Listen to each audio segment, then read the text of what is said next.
Kaip sužinoti savo Windows'ų CD key arba tiesiog Windows'ų aktyvacinį kodą. Jis dažniausiai bus ant jūsų kompiuterio korpuso kažkur užklijuotas lipdukas, arba jeigu tas lipdukas netyčia nusitrynė, visada galite parsisiųsti Magic Jelly Bean Key Finder programą.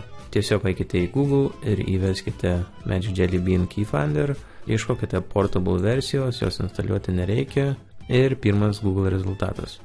Taigi parsisiųskite šią programą, nuorodą aš jums paliksiu šio video aprašyme ir parsisiuntus šią programą tiesiog iš archyvo pasileidžiame KeyFinder.exe failą ir matome visą informaciją apie savo Windows'us. Taigi Windows versija, produkto numeris, bla bla bla ir CD key.